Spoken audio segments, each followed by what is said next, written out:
solto, filho. Tô.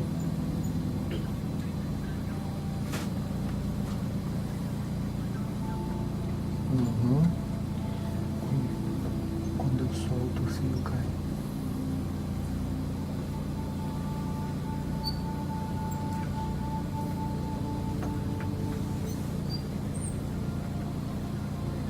Como ainda nós temos trabalhos em andamento na sala de passes,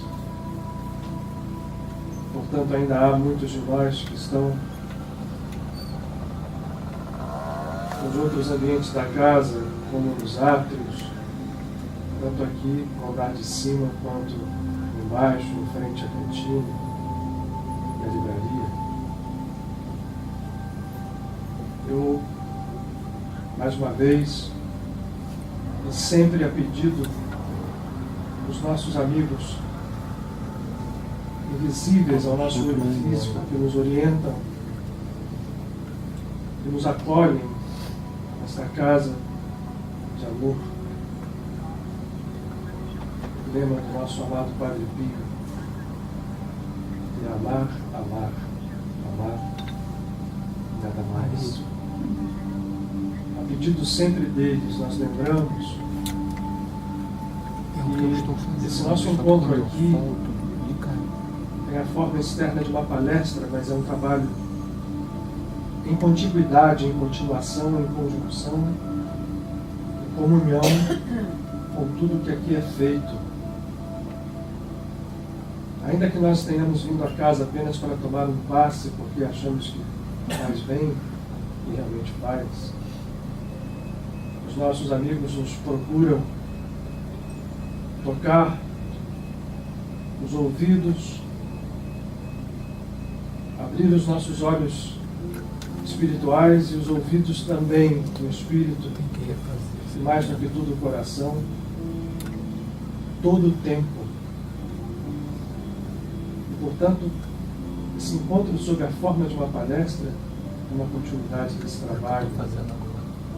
E é por isso que nós pedimos que aqueles que se encontram na casa, a partir desse momento, silenciem as conversas, que não digam respeito a assuntos que elevem o nosso estado de consciência.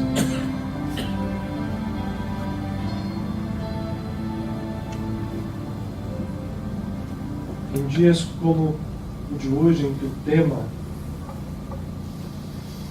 nos fala aparentemente apenas de uma pessoa, de um irmão nosso,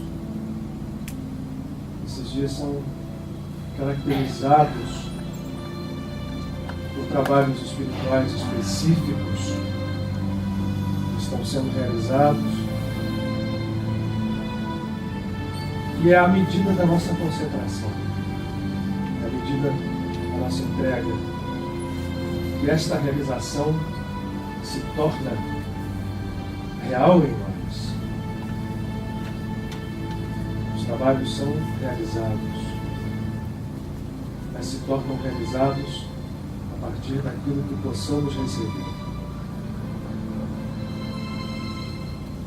E a grande beleza da lei é que para que recebamos é preciso que estejamos abertos primeiramente a doar. Essa é a grande lei da vida. Essa lei movimenta todas as forças que criaram todos os cosmos nas suas diversas e infinitas dimensões. Essa lei, ela traduz em simplicidade os mistérios mais profundos da vida.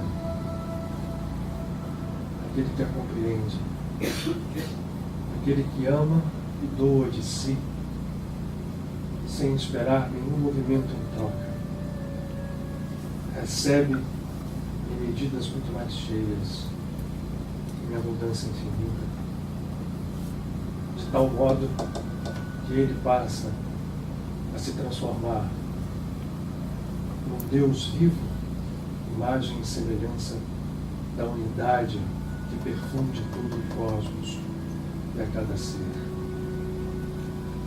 Aquele que isso entende é o curador, aquele que isto vive é o outro Cristo, no sentido amplo dessa palavra.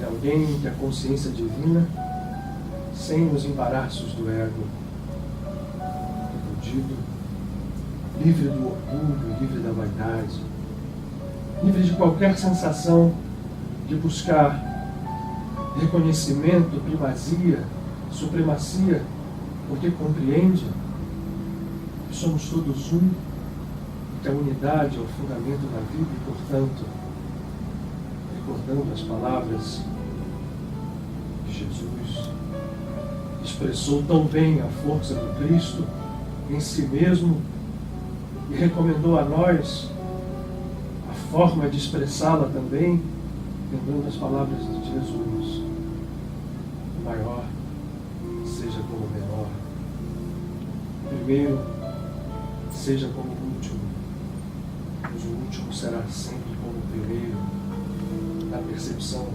ampla da vida, livre e liberta de todo egoísmo, de toda doença. Aquele que isso entende, pois, como outro Cristo, caminha pelo mundo ou pelas esferas espirituais, despertando os seus irmãos, apurando os seus irmãos. Hoje somos todos necessitados. Amanhã, despertos por nossa vez, poderemos ser libertados, portanto, libertadores, salvos e salvadores.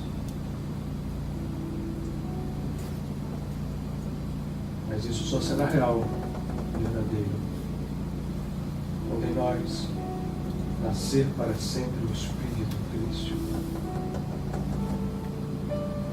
A centelha adormecida e brilha, luz viva, triunfante.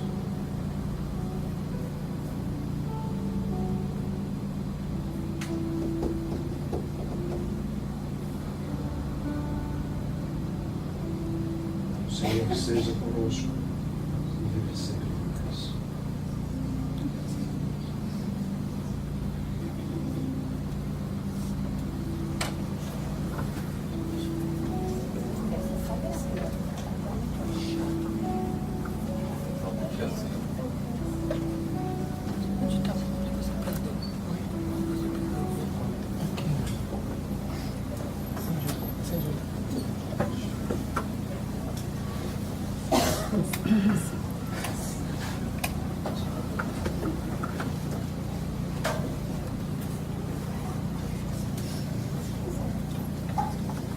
Boa noite a todos, sejam muito bem-vindos à Casa de Padre Pio. Especialmente aqueles que estão conosco pela primeira vez, mais ainda, aqueles que retornam depois de algum tempo e os nossos de sempre. Mais um dia.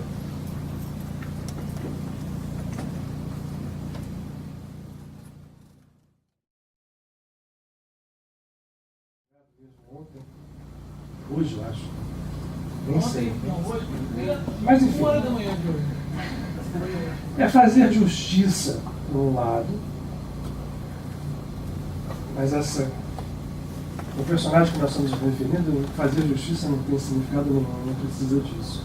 Mas fazer justiça, eu vou explicar já a vocês, porque na nossa casa, no nosso ambiente familiar espiritual, tem um significado muito profundo esse personagem em toda a sua estrutura de trabalho, toda a sua presença, e a gente precisa falar um pouco disso, até para vocês conhecerem melhor. E eu queria falar, lembrado pela Valéria, não vai ser motivo da palestra, até porque isso demanda especificamente todo um olhar e um debruçar sobre. Amanhã, dia 2 de abril, por acaso a gente está hoje falando aqui, porque dia 2 de abril é o dia que desencarna esta figura aqui, Francisco de Paula. É o dia do aniversário do Chico Xavier. no dia que o Papa João Paulo II também desencarnou, por aí vai. Mas é também o dia da conscientização no Brasil para o autismo. É mundial? Eu achava que era só aqui. Então, melhor ainda, mundial. O autismo tem sido mais observado agora. A gente se pergunta, apareceram mais ou a gente passou a olhar de uma forma mais perto e identificar? Diz a Valéria aqui as duas coisas. E por que razão? O que seria o autismo? Faz todo sentido a gente olhando o estado que o planeta passa, a evolução, a esteira evolutiva que nós estamos chegando, né? A gente tem falado sempre aqui, sem que a gente use discursos destrutivos ou de profecias ou discursos, enfim, assustadores. O planeta passa por uma transformação, é evidente, nós estamos nesse processo se tornando agudo já há algumas dezenas de anos. Vai se estender ainda por outras tantas dezenas. Não há um dia do juízo final marcado, mas nós olhamos para a vida e vamos vendo vários sinais. Entre eles é o surgimento desses seres, que a gente chama de autistas. Então, dentro desta definição que a gente dá, assim, né, a partir de conhecimentos científicos, olhar as crianças que nascem e depois se transformam em adultos, se abrigam diversas, vamos chamar assim, diversas expressões de espiritualidade. Desde entidades que nesse ciclo que a Terra passa, né, de alta transformação e veloz transformação, que vem sob esta forma, para que elas mesmas possam se beneficiar rapidamente e se desligar rapidamente de processos kármicos, até espíritos missionários, que se abrigam sob a forma do autismo para poder cumprir missões, às vezes espinhosas, perto dos seus familiares, junto aos seus familiares, não no sentido punitivo, não no sentido de justiça aplicada, nem nada disso, apenas na construção de uma renovação espiritual, faz parte desse processo.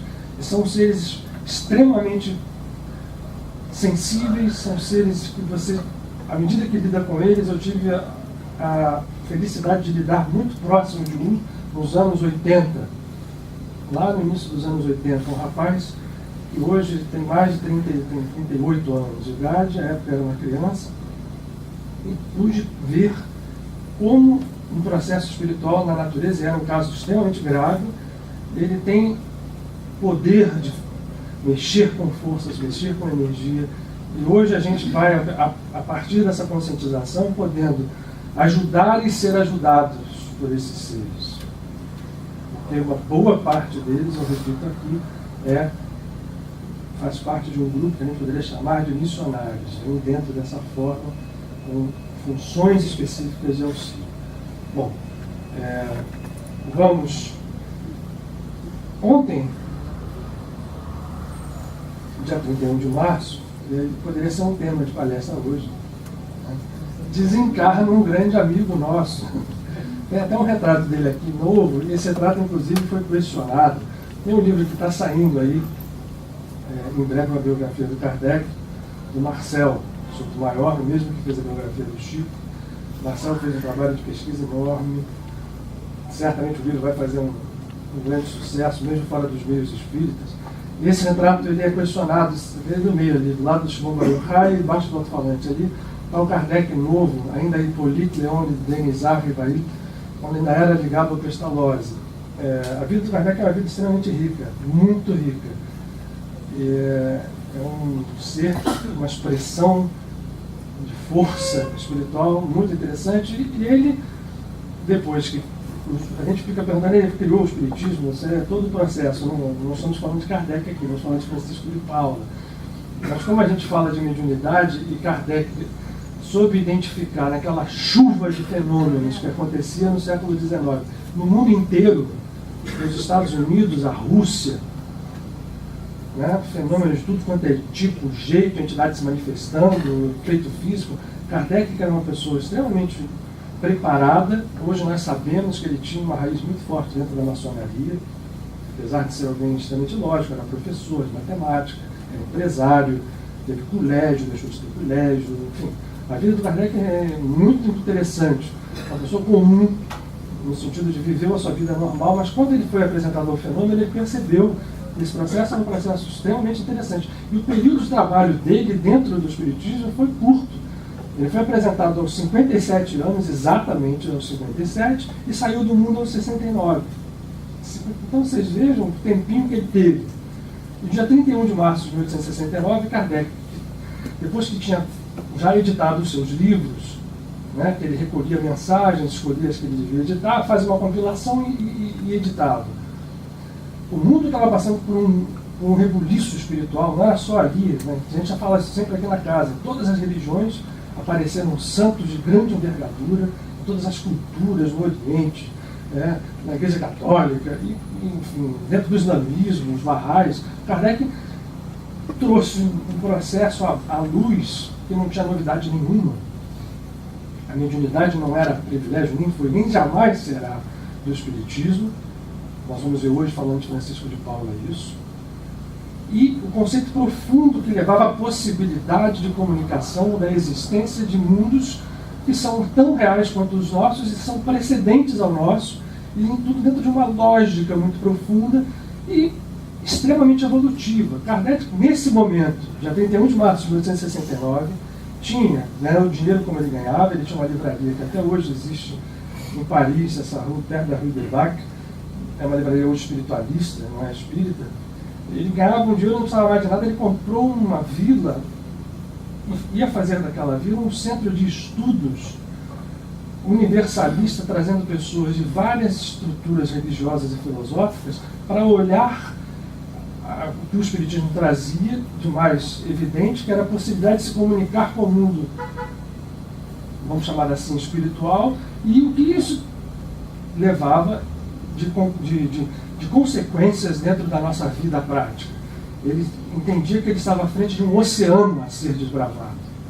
E esse desbravar isso significava um trabalho de profunda humildade. Então ele dizia, o Espiritismo começa aqui, jamais acaba aqui. Como nós temos um horror, uma terrível mania, repetida, encarnação, de transformar as coisas em ídolos, infelizmente tem gente hoje dentro do Espiritismo que pega os 5 livros do Kardec, se não tiver ali, é anátema, ele é herético. Ou seja, a gente continua repetindo os padrões de comportamento que nós tivemos em outros tempos, sob outras formas, sob outras batidas.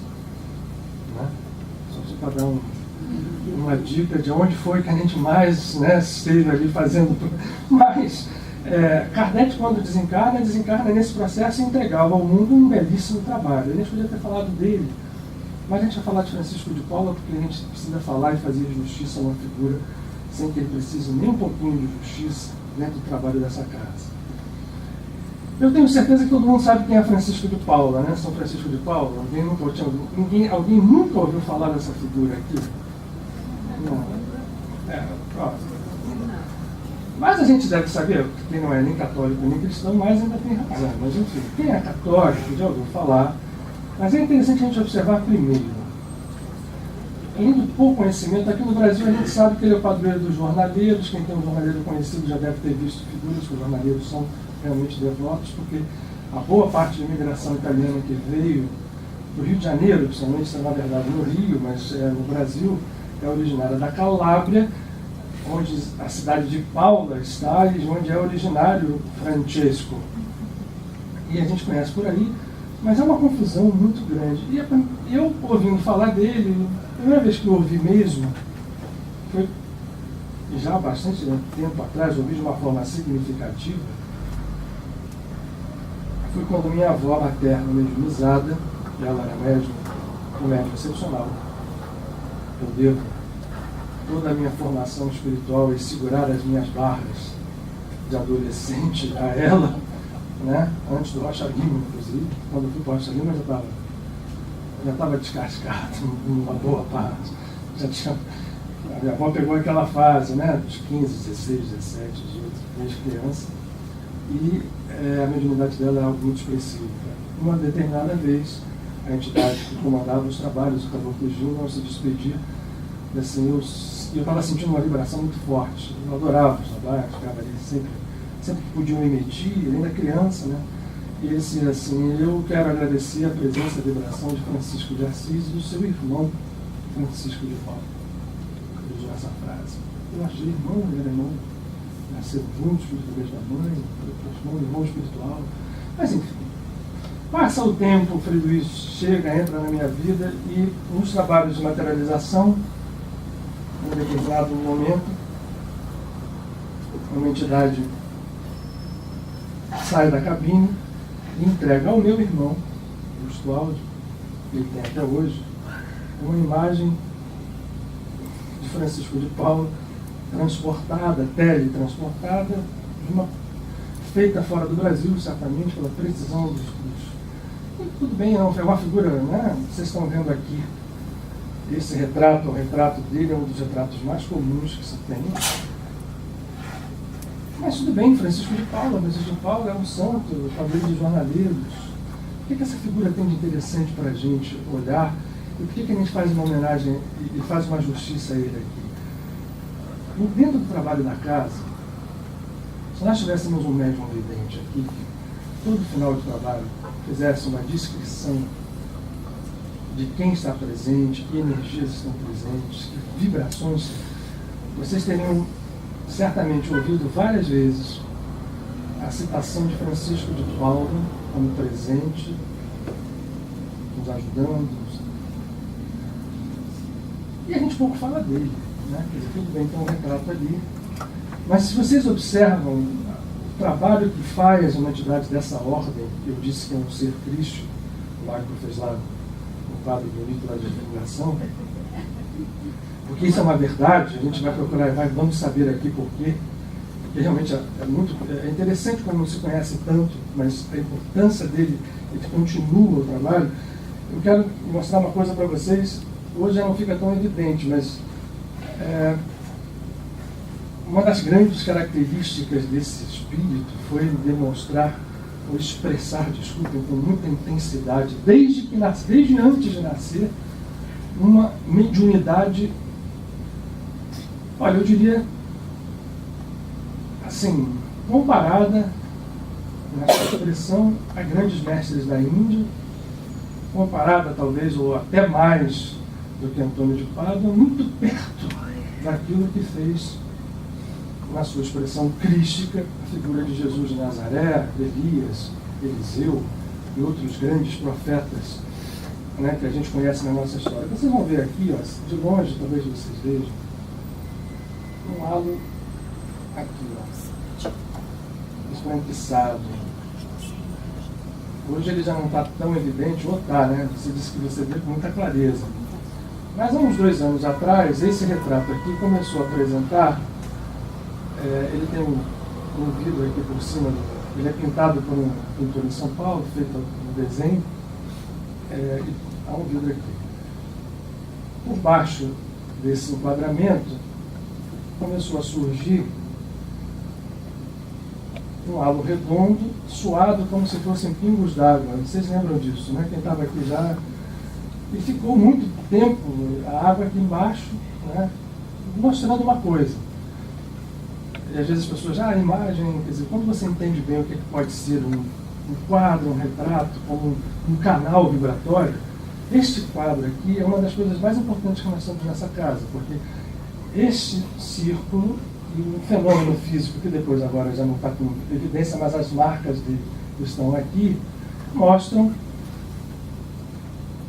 que o quadro em si se transformou numa espécie de portal vibratório por onde passa a vibração dessa entidade. Agora, quem foi? Né? A gente deu uma volta enorme, gastou um tempão. Essa figura nasceu num momento, quer dizer, a sua vinda ao mundo tem um sentido muito amplo. Teve, de alguma forma, enquanto ele foi encarnado. Mas muito amplo, hoje a gente olhando em distância, a gente percebe com a grandeza dessa entidade. E virou um santo muito popular na Itália, popular, mas pouquíssimo conhecido, mesmo. Ele nasce num período que o ano era 1416. E o dia era o dia 28 de março. 1416, na Europa, a gente está exatamente naquele momento em que vai passar da Idade Média para a chamada Idade Moderna. Né? No final, a Igreja Católica continua, apesar de São Francisco de Assis ter vindo quase 200 anos antes, e ter feito o que fez com o trabalho, criado o que fez com trazer luz para dentro da própria Igreja. A Igreja continuava, o processo de Inquisição aconteceu, os processos todos, por exemplo, quando os templários surgiram, foram destruídos, ocorreu. Nós tínhamos, em 1416, na Lorena, há 4 anos, em 1412, estava no mundo Joana d'Arc, que vai viver muito pouco tempo. Ela vai nascer em 1412 e vai desencarnar em 31, com menos de 20 anos, faz um trabalho absurdo, brutal, para se construir um país que deveria ter uma missão específica dentro da estrutura geopolítica, econômica, espiritual do mundo. A Europa ia tomar a dianteira definitivamente da civilização. E era preciso um trabalho espiritual muito específico. O nosso Chico Xavier, que se chama, por ter nascido no dia 2 de abril, né, Francisco de Paula Cândido Xavier. Xavier é um sobrenome. Vamos ter um santo chamado São Francisco Xavier, a junção tira o Francisco de Paula de meio e fica só o Francisco Xavier. Mas o nome dele de batismo é Francisco de Paula.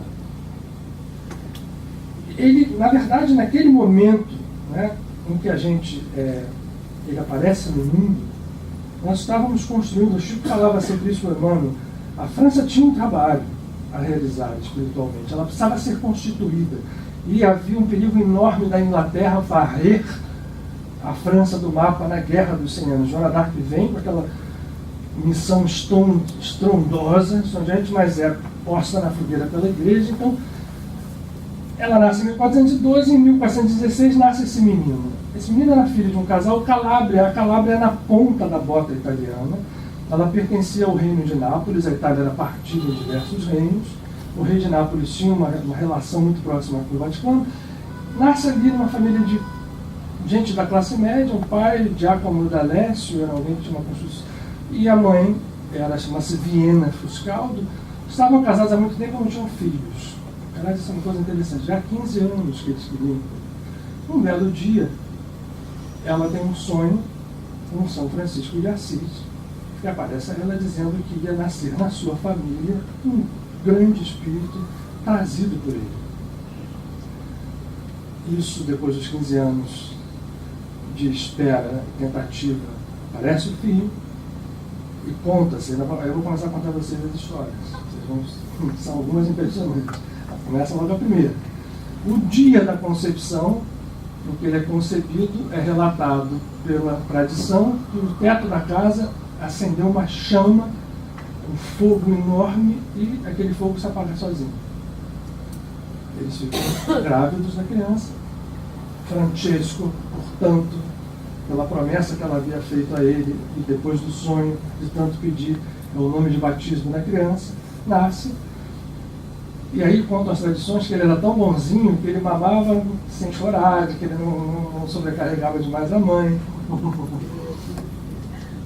E ficou gravemente doente dos olhos, e ela fez outra promessa a São Francisco para que o curasse. São Francisco cura, e ela, com a promessa, ela disse: se ele ficar curado, quando ele tiver a idade de 12, 13 anos, eu vou fazer com que ele passe 1 ano num convento. Perto de Paula tem um convento na cidade chamada Argentana. Ele fica lá com os franciscanos.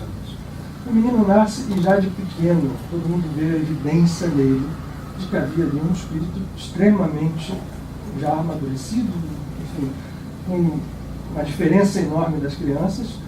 E ele, já desde pequeno, começa a fazer algumas estrepulias milagrosas, né?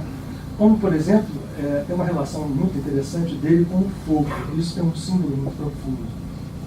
Ele é chamado o Santo do Fogo, porque desde pequeno ele metia a mão no fogo, pegava brasa, não se queimava, né? Então, e o fogo é simbólico, ele é um ariano, né? Quer dizer, ele nasce dentro do signo de Áries, o fogo espiritual, que é o batismo de fogo do espírito crístico. Mas ele, a relação dele com o fogo, ele com 12 anos, ele tem um sonho, o Francisco de Assis. Dizendo, ó, chegou a hora da sua mãe cumprir aquela promessa, você tem que ir lá no convento franciscano de São Marcos de Argentano para poder passar lá o ano. Ele fala para a mãe, e aí eles vão, ele passa um ano nesse convento, já adorado pelos frades, pela sua humildade, pelas suas cepulias milagrosas, né? Brasa era na mão mesmo, carregava com ele. Ela muitas vezes foi já desde pequeno, com essa idade, visto bilocado, em oração na capela, por exemplo, na cozinha, trabalhando.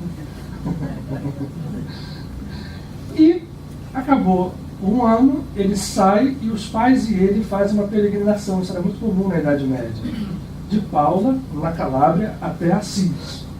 Todos devotos e devotíssimos de São Francisco. Ele para em Roma, e ao chegar em Roma, Roma era o auge da igreja imperial. Naquele momento nós temos uma igreja, eu vou só lembrar uma coisa para vocês, vamos falar isso um pouquinho mais tarde. Nesse mesmo século, em 1483, vai nascer Martinho Lutero, com ele ainda no mundo. A igreja, então, daquele jeito, ele dá de cara com um cardeal na rua, todo paramentado, vestido, ele fala, ué, ele era criança, né? Tinha 13 anos. Vem cá, na época de Jesus, os apóstolos não andavam assim de jeito nenhum. Eu achava que era diferente. Como criança, ele falou, todo mundo para em volta na rua, agora vamos pegar essa criança e vai para a fogueira direto. O padre olhou aquilo, se assustou e dá a seguinte resposta para ele. Pouco convincente, mas enfim. Olha, na época de Jesus era assim, mas agora a gente precisa ter esse luxo para poder ter respeito do povo. Menos mal, porque ele não foi para a fogueira, sai de lá completamente decidido, vão a Assis, na porciúncula. Ele, em oração, entra num estado de êxtase completo, levita. Sua mãe e seu pai o resguardam, né, tiraram uma criança, voltam, e ele chega a Paula e diz, eu quero me dedicar à vida eremítica. Os pais, vai, não vai, não vai, ele sai, e Paula e toda o sul, a Itália, é uma cordilheira só, né? Tem uma cadeia orgânica de montanhas, e Paula está nessa encosta, ele acha uma gruta e fica ali. Isto, tem 14 anos de idade. E fica ali dentro rezando, pedindo pelas pessoas, e as pessoas começam a vir a ele. Minto para vocês primeiro, né? Porque ele fica 5 anos, se esconde inclusive dos pais.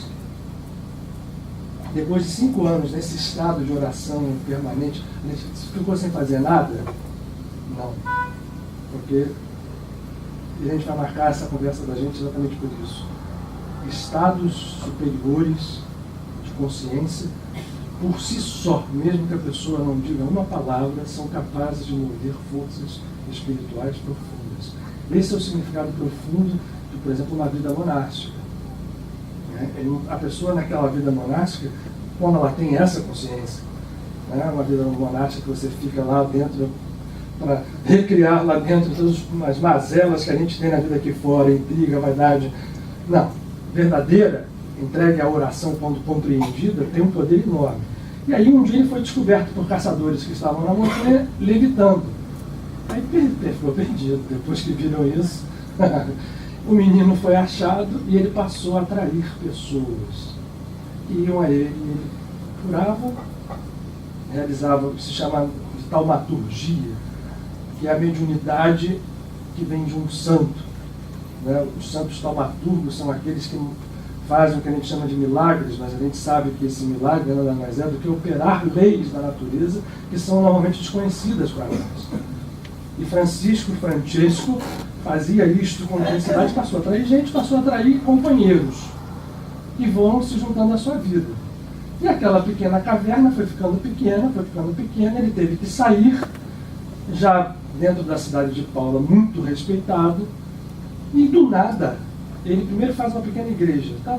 Uma capelinha onde ele ficava ali recebendo as pessoas, curando, fazendo a coisa mais importante, a gente vai sinalizar isso, e sublinhar essa.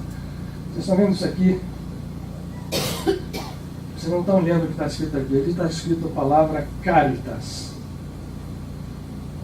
Numa das suas epifânias espirituais, ele se desdobra e vê o arcanjo Miguel.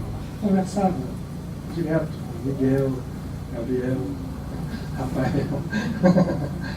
Numa delas, o arcanjo Miguel aparece a ele e mostra que ele deveria passar a usar uma roupa específica, um capucho, e usar um lema todos os seus companheiros, e ele usar esse lema Caritas, que significa caridade. O que falava Francesco para as pessoas? Olha, Deus não é um ser que está no céu para castigar ninguém, para jogar ninguém no inferno. É alguém que quer transformar pelo amor. E as pessoas precisam apenas amar. E o amor cura tudo. E ele não só dizia, como curava. E curava as pessoas. Começou uma romaria e, de repente, ele estava construindo em Paula, ao lado de uma igreja, um eremitério, uma igreja dedicada à época a São Francisco de Assis. E o eremitério é onde ele ficaria com seus amigos. Esse processo vai tomando a sua juventude. E aí começa, quando ele sai e desce, aí começam os milagres mesmo, né? Quer dizer, a taumaturgia, o efeito físico a explodir. Ninguém sabe como ele conseguiu o dinheiro para fazer.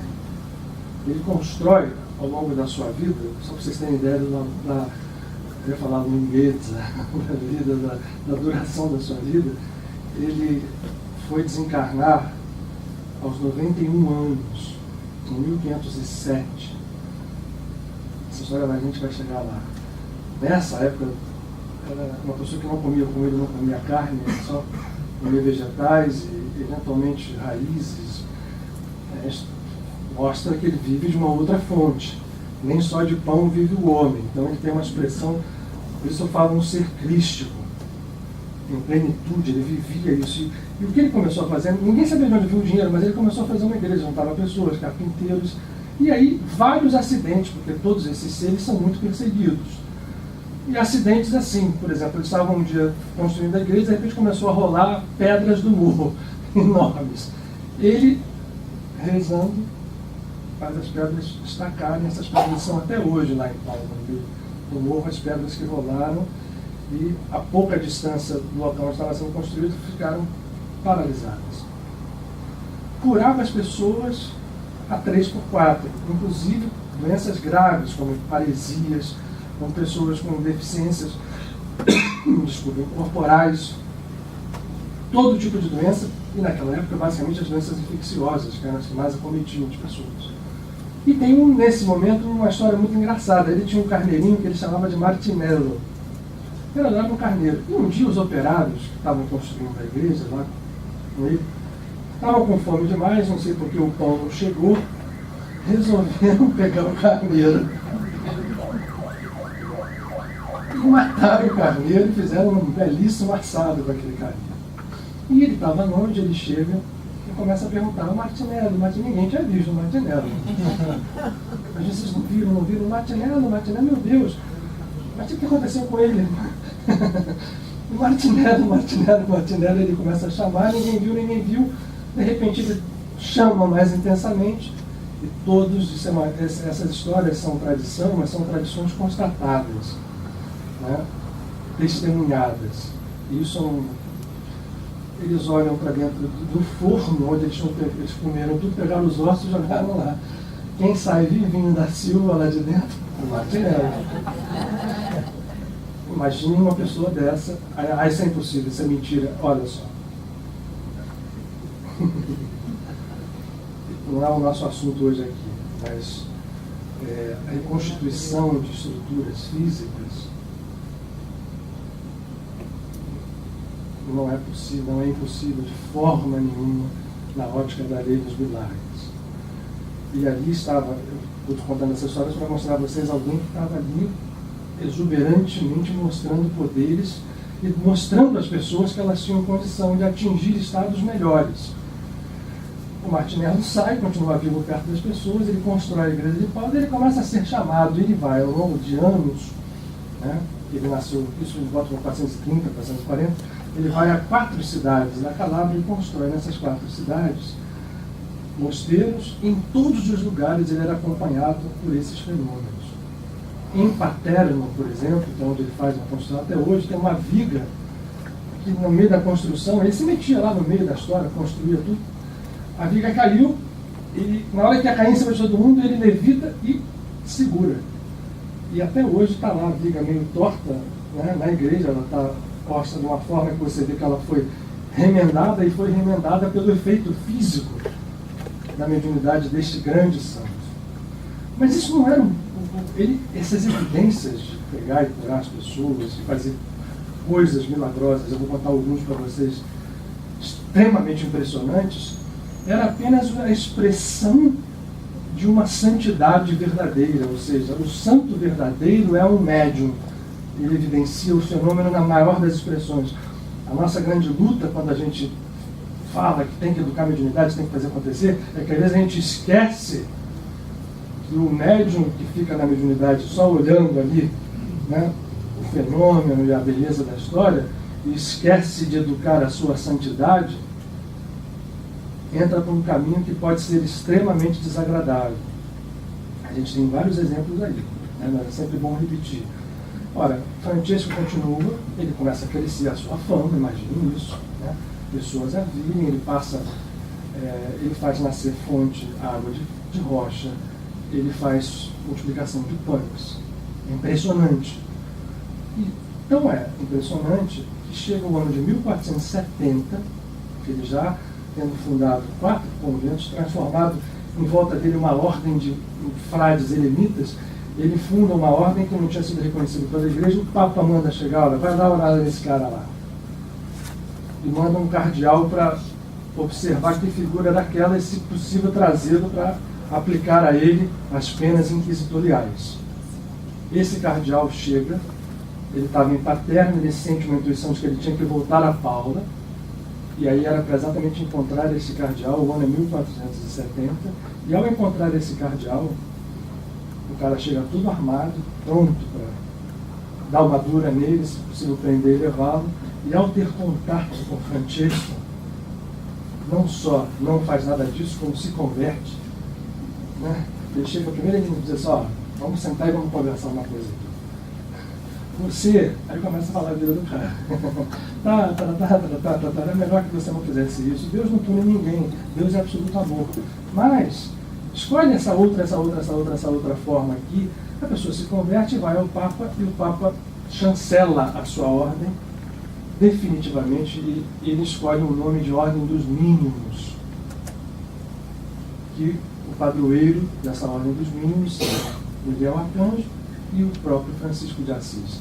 Ele não se vincula à ordem franciscana, ele cria uma ordem paralela, mas apenas porque ele não tinha grandes pretensões de nada, as coisas vinham a ele.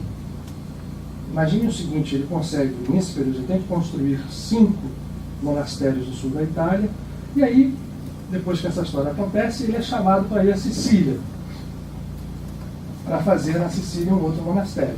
No caminho, perto do Estreito de Messina, ele faz um milagre de ressuscitar um jovem que tinha caído num poço. Ele manda tirar o menino do poço e, ao pegar no colo, ele reza, sempre a oração, estado de consciência, e aquela pessoa ressuscita. E essas pessoas resolvem segui-lo e multiplica pães no meio do caminho, chega na beira do Estreito de Messina, a Sicília, uma ilha do outro lado. Eles chegam, tentam pegar lugar num barco e ninguém queria levá-lo porque tinha que se pagar e ele não estava com dinheiro nenhum. Aí, eu falei, então tá bom. Ele tinha um manto, isso também é documentado. Esse manto existe até hoje, ele entra em oração. Todo mundo ali, como é que a gente faz? Ele se ergue depois de um estado profundo de entrada dentro de si mesmo, pega o manto, estende, o manto se transforma numa prancha, ele sobe, ele e os seus 9 companheiros, com um bastão, ele andava sempre com um bastão nas mãos, vocês estão vendo aqui na representação, esse bastão ainda existe hoje, conservado em Paula, e com esse bastão eles atravessam o estreito. São mais ou menos 15 quilômetros de mar. E o barqueiro que negou a pedido foi do lado, por favor, eu vou levar vocês de graça, pode vir. Agora não. E esse testemunho é compartilhado, foi compartilhado por muitas pessoas, até hoje o manto existe guardado. Vejam, nós estamos falando de alguém que ouviu, Jesus quando diz assim, quando ele fala, a minha natureza crística, aquele que tiver esta consciência fará as coisas que eu faço, ou mais. Esse é um ser que nasce com essa consciência plena, fazendo isso o tempo inteiro. Ao passar em Sicília, ele chega, faz todos os trabalhos de cura que faz, cria um monastério, deixa e volta. Ele não tinha nenhuma ligação de criar ordens fixas, ou se vincular como diretor da ordem. Ele deixa ali o processo, confiante absolutamente, vai e retorna e volta para Paula. Ele chega em Paula, fica mais um tempo lá, e aí com 67 anos de idade, a gente espera que já, né? Imagine ainda mais naquela época, chegou o momento final, deu para descansar.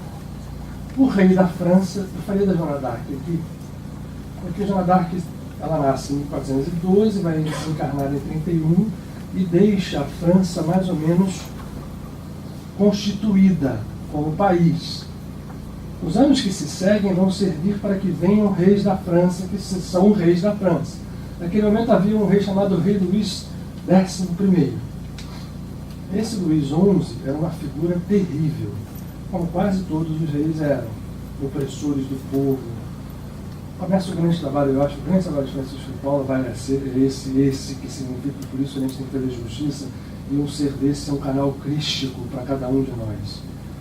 Eu vou tentar ressaltar isso um pouquinho mais na frente. Ele fica doente, gravemente doente, desenganado, e vai desencarnar. Ora, a fama de Francisco tinha chegado a várias pessoas. Ele, naquela época ele morava num castelo perto da cidade de hoje de Tours. E um comerciante diz a ele, olha, tem um cara lá na Calábria, no reino de Nápoles, que é um curador, não tem nada, ele ressuscita pessoas, ele cura vidas, eu quero esse cara aqui. Aí manda chamar Francisco. Me chamando para quê? Não, claro que não. Tudo bem. Aí ele apela para o rei de Nápoles. O rei Fernando, que se chamava Ferrante. Em italiano significa literalmente aquela pessoa que ferra os outros. É literalmente um ferrante, ferrava o povo. O rei vai e ele, não vou não. E aí o rei manda uma guarda para pegar o cara à força. Francesco simplesmente fica invisível. As pessoas todas viam ele trabalhando isso aqui, e os guardas do rei procurando ele para todo lugar. E absolutamente invisível. E depois, quando eles percebem isso, volta todo mundo. A guarnição também se converte, volta para o rei e diz assim, olha, ele não quer vir, o senhor tem que... Aí o que o rei faz? Apela ao Papa. E o Papa, que tinha interesses políticos enormes com a França, chega para ele, você tem uma ordem na igreja, você vai para a França. E aí ele, como a ordem dele tinha como uma das características a obediência, resolve não, aceita e vai.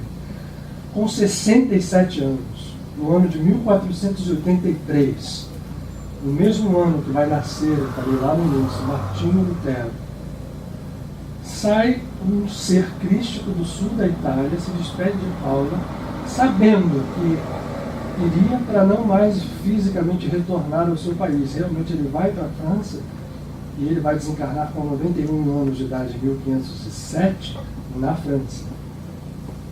Mas o que acontece nesse período? A grande obra dele, esse ser, com a sua humildade, com o seu amor, com a sua força espiritual, onde ele passa, ele vai deixando rastros espirituais primeiro, físicos também.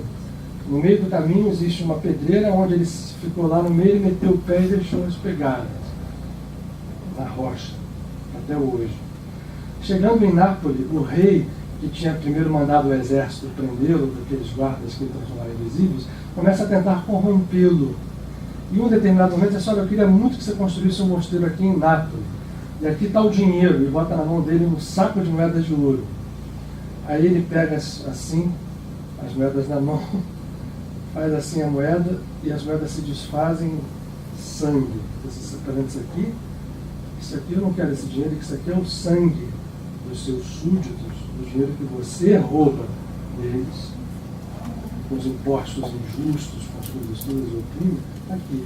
Esse dinheiro não precisa, você precisa olhar para dentro de você e mudar. O rei. E aí, ele passa um tempo em Nápoles, as viagens naquele momento não se faziam de avião, né? Se faziam a pé, cruzar a Itália, e volta a Roma, passa a noite em Roma e chega à França, e o rei desesperado, me cura, me cura, me cura. Eu agora cheguei, você veio, o Papa mandou, ele disse, olha, eu tenho uma novidade, uma notícia boa e uma ruim para te dar.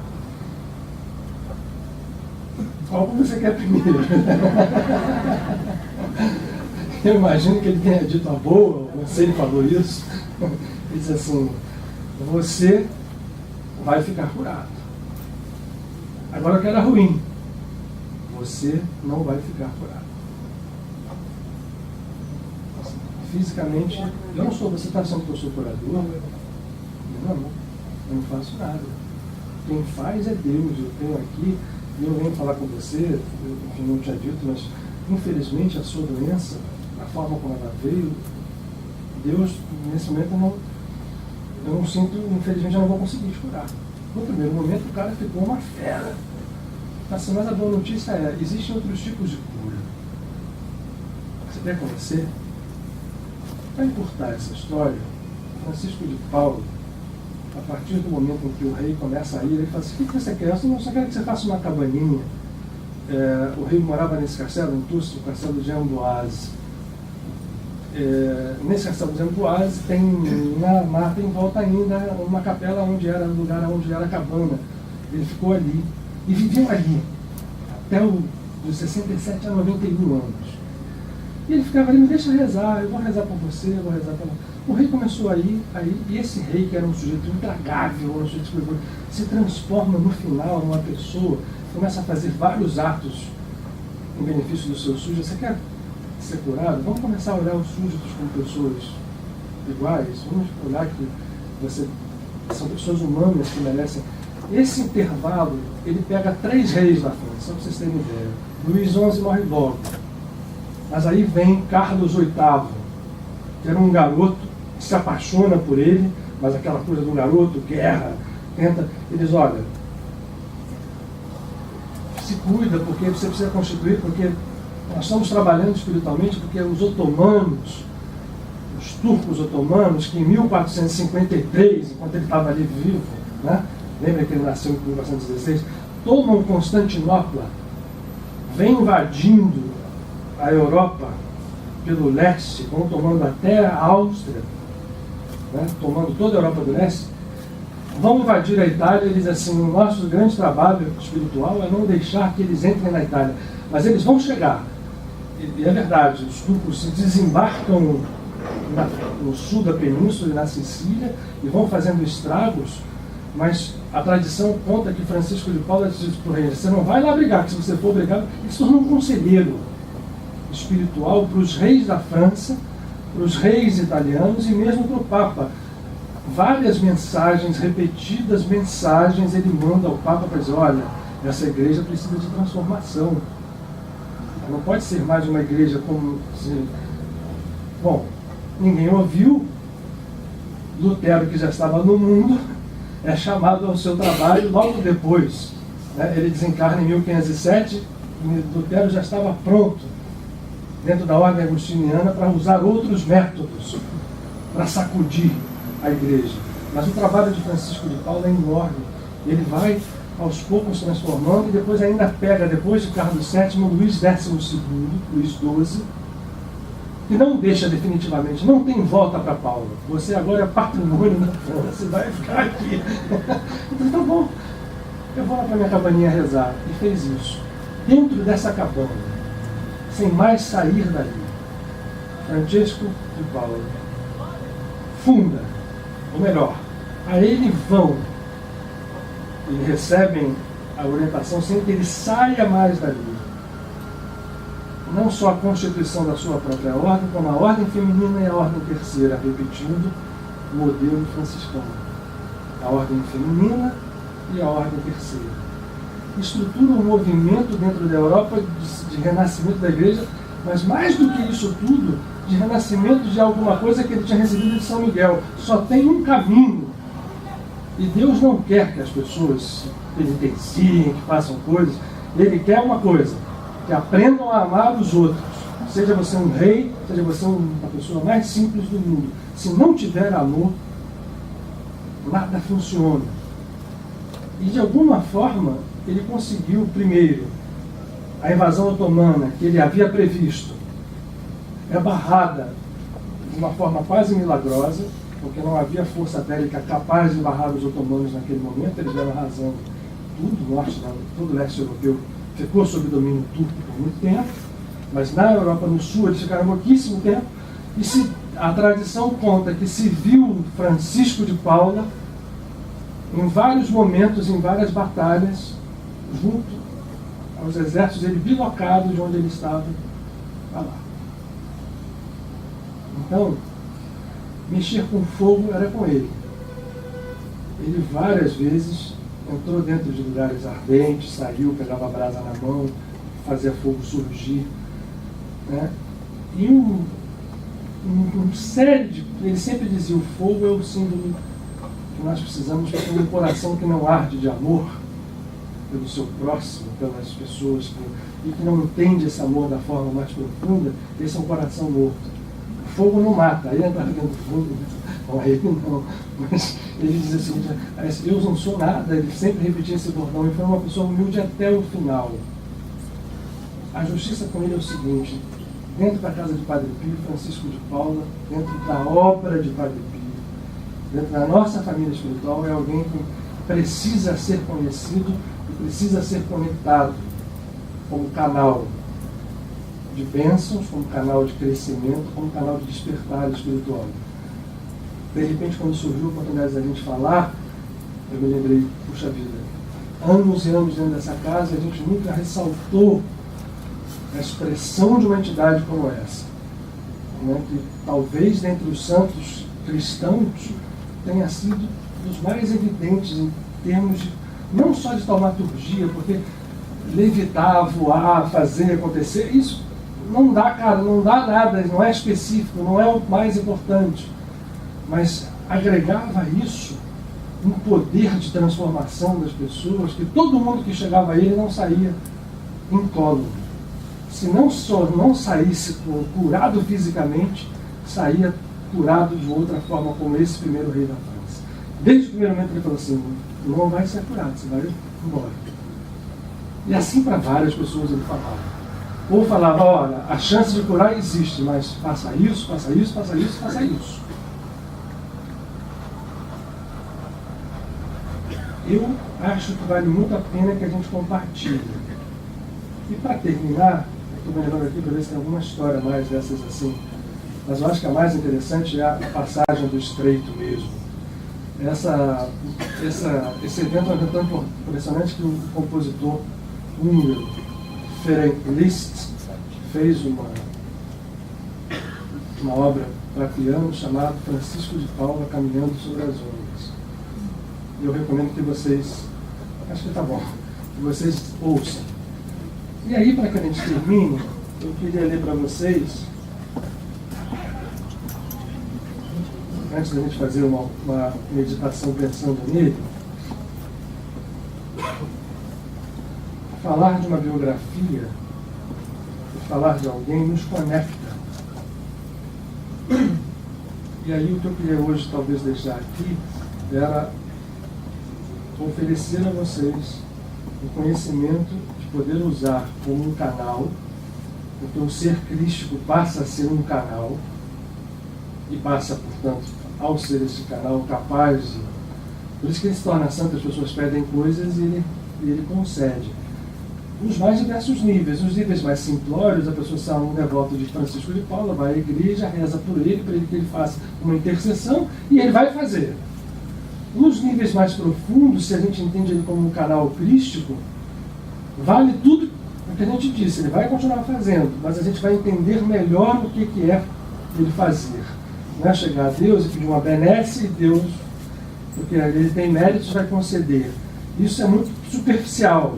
A gente precisa de entrar em níveis mais profundos. E se a gente entra em níveis mais profundos entendendo a natureza crística do processo, de repetir como um outro Cristo, um processo de cura profunda, não só a gente começa e aí pode orar para ele e receber do mesmo jeito, como você pode passar a percebê-lo como um canal, e a consciência é tudo. No momento que nós temos consciência disso, eu posso afirmar para vocês, esse processo se torna mais válido, mais efetivo.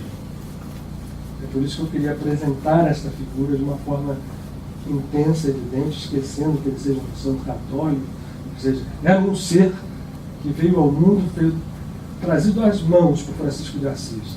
Talvez fosse assim, dentro da Igreja Católica, é um movimento que vai mostrar, quando Lutero começar a trabalhar, que aqui também se podia achar, ou em qualquer lugar, como em qualquer lugar se acha, a essência crística. Ela não está presa a religião nenhuma. E o que nós vamos conhecer como mediunidade depois na nomenclatura espírita, fica claro para a gente que não pertence ao espiritismo. Os fenômenos espirituais, eles são natureza humana.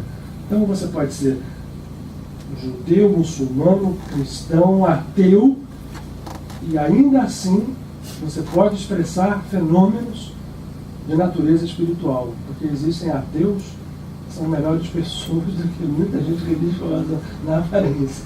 Então, o fato de você expressar fenômenos espirituais, ele pode também estar desconectado completamente.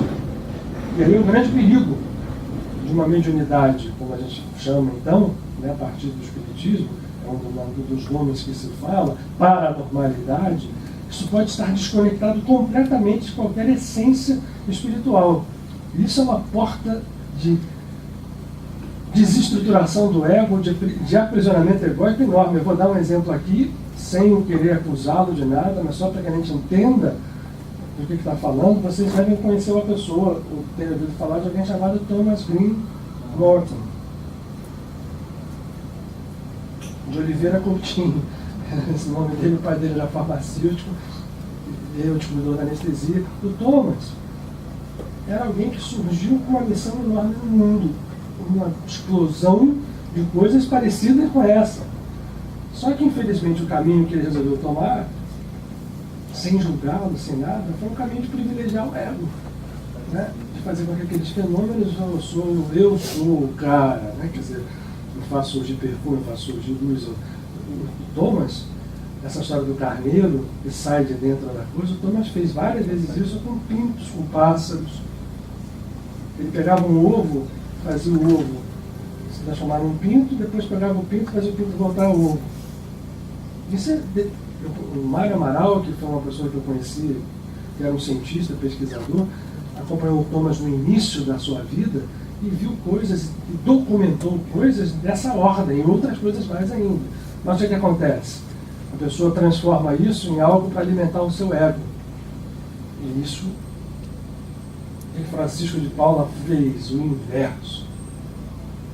Até o final da sua vida, ele só queria o cantinho dele. Ele sabia que ali a personalidade dele ficava defendida, até porque talvez ele nem precisasse de tão elevado que é essa entidade, né? Mas mostrando que quem faz é a nossa natureza crística, ela tem que libertar o ego, né? E aí, o texto que ele mais gostava de ler para as pessoas, e é onde ele seguia a risca,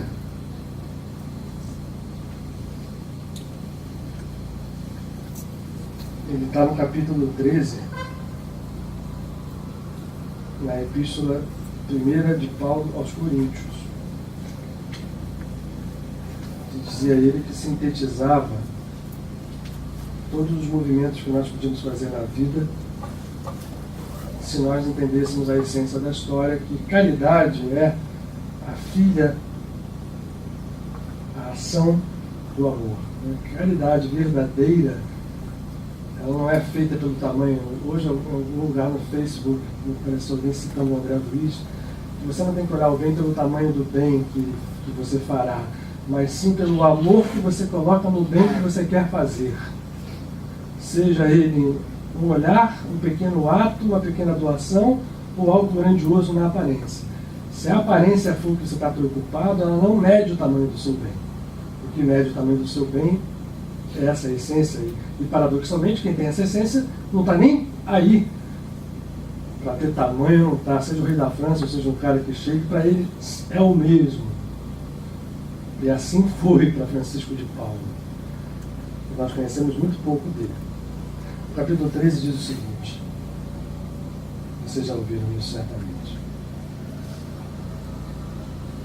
Se eu falar a língua dos homens e anjos, mas não tiver amor, eu sou como o bronze que soa ou o tímpano que retine. E se eu possuir o dom da profecia, eu conhecer todos os mistérios e toda a ciência, e tiver tanta fé que chegue a transportar montanhas, mas não tiver amor, eu nada sou. Se eu repartir todos os meus bens entre os pobres, entregar o meu corpo ao fogo, mas não tiver amor, nada disso se me aproveita. Porque o amor é paciente. O amor é o bem. O amor não inveja. O amor não se orgulha, não se envaidece, não é descortês, não busca o seu próprio interesse, não se deixa levar pela irritação, o rancor não o acomete jamais. Ele não se alegra com a injustiça, mas com a verdade ele se regozija. Tudo perdoa, tudo crê, tudo espera, tudo suporta. O amor jamais acaba. As profecias terão fim, as línguas emudecerão, a ciência terminará. Pois o nosso conhecimento é parcial, e como parcial é a nossa profecia. Mas quando chegar à perfeição, desaparecerá o que era parcial.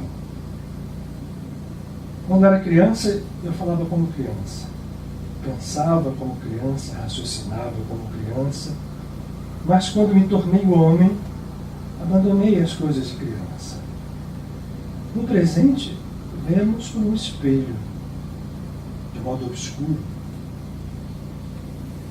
Mas então, nós veremos face a face. No presente, conheço só em parte. Então, conhecerei como sou conhecido. No presente, permanecem essas três coisas: fé, esperança e amor.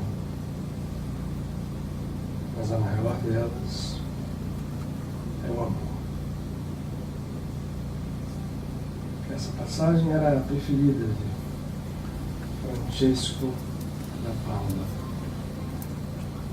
que, ao lado de Francisco de Assis, aí passei a entender aquela frase tão simples daquele protetor que dizia: aqui estão os dois irmãos espirituais. Entender a grandeza e a plenitude desse processo, porque alguém que chega a esse ponto não é apenas um santo a quem se devota admiração, orações, isso sim, mas é para nós como que uma âncora, né? Um processo de que alguém que se entregou desde que botou os pés nesse mundo, com absoluta confiança de que quem está em Deus e vive em Deus só precisa efetivamente fazer isso. O resto todo, a cura, aquilo que a gente quer, os acréscimos, as nossas lutas, eles naturalmente vêm a nós pela força da própria lei que rege a vida. Então, eu queria que a gente apagasse as luzes e fizéssemos juntos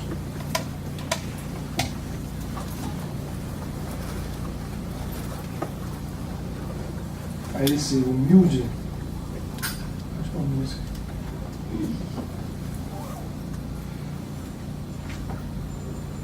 e puro humilde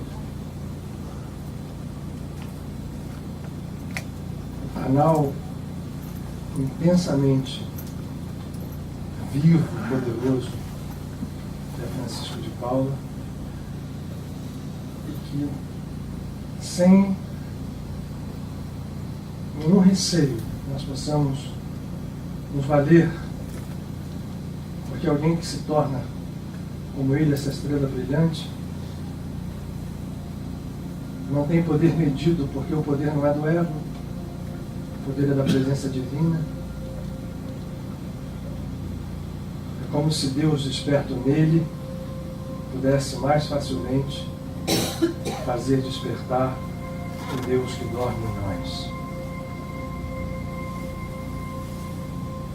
Amanhã, na cidade de Paula, em todos os lugares onde se lembra que no Rio de Janeiro existem algumas igrejas dedicadas a ele, porque ele tem uma grande tarefa, como teve encarnado, em estruturar a França espiritualmente, em trabalhar para que o Brasil possa cumprir a missão da que tem se desviado tanto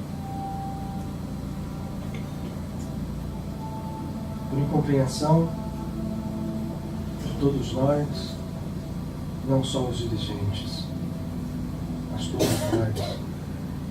Mas ainda é tempo, mas que também ele não deixe de olhar a cada um daqueles, como nós nesse momento estamos nos dirigindo a ele. Seja como um petitório, apenas como quem pede um favor ou pede uma graça. Isso vale.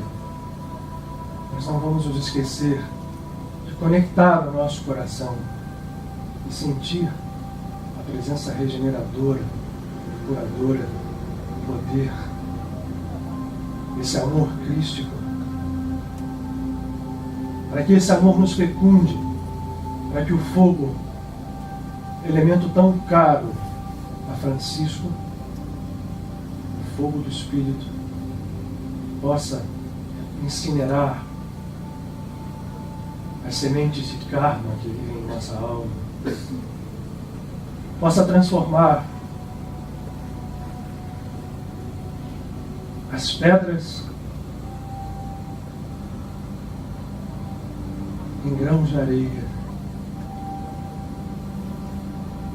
possa curar no mais profundo do nosso ser todas as doenças que trazemos conosco. Essa luz se estenda onde seja necessária, que ela não se restrinja a esse nosso ambiente, nem aos seres amados por quem certamente estamos pedindo nesse momento, nossos familiares, nossos entes queridos, filhos, pais, mães, irmãos, mas que essa luz possa se estender com presença real, com força viva, muito além. E mergulhados dentro de nós mesmos, possamos aos poucos atingir a consciência de irmãos nossos que, como ele, como Francisco de Assis, como Padre Pio, como Paramahansa-Yogananda, como Shimon Yochai, santos de todas as religiões, consciência que tiveram de perceber que quando um filho se reconhece herdeiro de uma natureza superior, filho de um rei, ele pode exercer esse poder em nome desse Pai, desse Criador. Esse nome tudo cura, tudo transforma, tudo renova.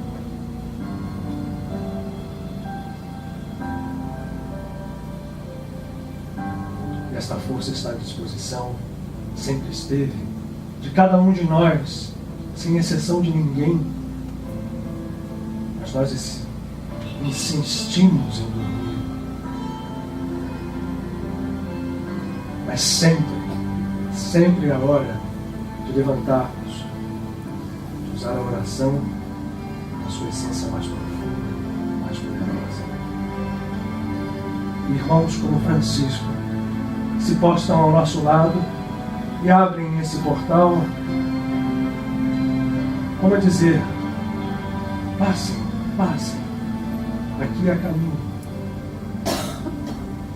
aqui é o caminho. A verdade, na sua simplicidade misteriosa, aos poucos irá nos libertar. E nós, por nossa vez, seremos capazes de estender a nossa mão e realizar o que é a verdadeira caridade. Fé, esperança, caridade verdadeira, que nada é se não tivermos amor. Ponto.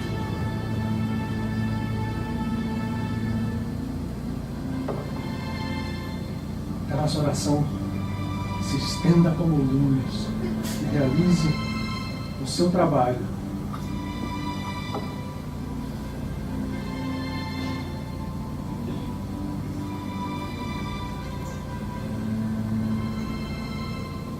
E desde já nós agradecemos. Te agradecemos, Francisco, por estar conosco, pelo amor incondicional que nos devota sempre. Muito obrigado. Amém.